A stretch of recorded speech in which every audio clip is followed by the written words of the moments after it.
Respected brothers and sisters, when you talk to people, you realize there are a lot of humum, there's a lot of worries and depression and anxieties and problems. And subhanAllah, I was talking to a brother the other day and he was telling me that he had some problems, and I realized maybe we need a khutbah in that regard. Ikhwani fillah, brothers and sisters in Islam, as we all know, a human being consists of three parts: his body, his intellect, and his soul. We always focus on our body, taking care of our body, feeding the best food ever, drinking the best water, and all of that, going to the gym and exercising. And if you add one more weight, you worry and you keep going back to the gym. Our intellect, we always go to school and the best universities, the elite universities, Harvard and so on and so forth, and we're trying to educate ourselves. And that is in regard of our intellect and our brain. When a lot of times, brothers and sisters, we forget about our soul, and that is the main purpose. That's why we're here, ikhwani fillah. Brothers and sisters, how do we feed our soul? Because once you take care of your body, you take care of your intellect, and you read books and you speak different languages. Now, how do you take care of your soul? Ikhwani fillah, remember, the soul also will need lunch and breakfast and dinner and drinks.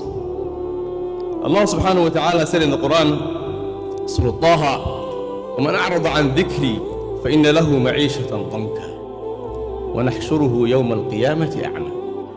Allah Jalla Jalaluhu Alla Manalu said, whoever turns away from our remembrance and from our reminder will have a hardship life.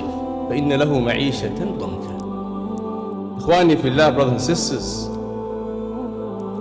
ما هو الدواء? What is the medicine to depression and anxieties?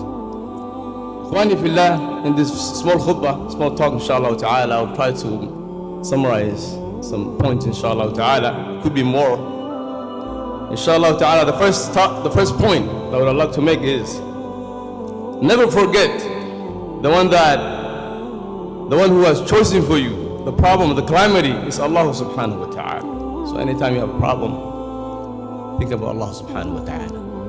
Allah is the one who chose that problem for you. And that is the true meaning of ubudiyyah. The true meaning of ubudiyyah. The Prophet Allah subhanahu wa ta'ala said, ما أصاب من مصيبة إلا بإذن الله, in Surah At-Taghabun, second page. ما أصاب من مصيبة إلا بإذن الله.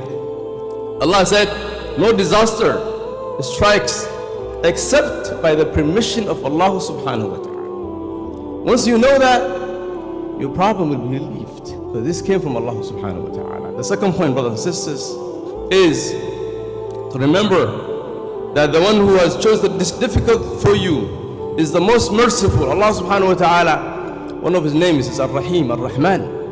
Allah is very, very merciful. And we know the story of the Bedouin man who once asked a question. He said, once we die, who do we go to? And they said, we go back to Allah subhanahu wa ta'ala. Then he said, well, I have no problem. As long as we're going back to Allah subhanahu wa ta'ala, the most merciful, I have no problems. And that's why we say, when someone passed away, someone we love, what do we say? Inna lillahi wa inna ilayhi raji'un. What does inna lillahi mean? The lam in Allah, lillahi, is called lamul jar. The lam with kasrah shows ownership. We're basically saying that we are owned by Allah subhanahu wa ta'ala. You are property of Allah subhanahu wa ta'ala. You are owned by Allah subhanahu wa ta'ala. And now you're going back to your master. You're going back to him. So there's no problem. وَإِنَّا إِلَيْهِ رَاجِعُونَ. And that is the concept whereby the prophets understood. And we see in the Quran, from cover to cover, from Surah Al-Fatiha, Surah Al-Nas, we see stories of the prophets having difficulties and trials and issues. One of them is Prophet Ayyub alayhi salam. Allah subhanahu wa ta'ala said, وَاذْكُرْ عَبْدَنَا أَيُّوبَ إذ نادى ربه أني مسني الشيطان بنصب وعذاب. In Surah Al-Anbiya, this is Surah Sad. In Surah Al-Anbiya he said, وَاذْكُرْ عَبْدَنَا أَيُّوبَ إِذْ نَادَى رَبَّهُ أَنِّي مَسَّنِيَ الضُّرُّ وَأَنْتَ أَرْحَمُ الرَّاحِمِينَ. In this surah, Surah Sad, Ayub called upon Allah subhanahu wa ta'ala and he said, أَنِّي مَسَّنِيَ الشَّيْطَانُ. Shaitan has touched me. He didn't even blame Allah subhanahu wa ta'ala. He blamed who? He blamed Shaitan. He said, Shaitan has touched me. بِنُصْبٍ وَعَذَابٍ.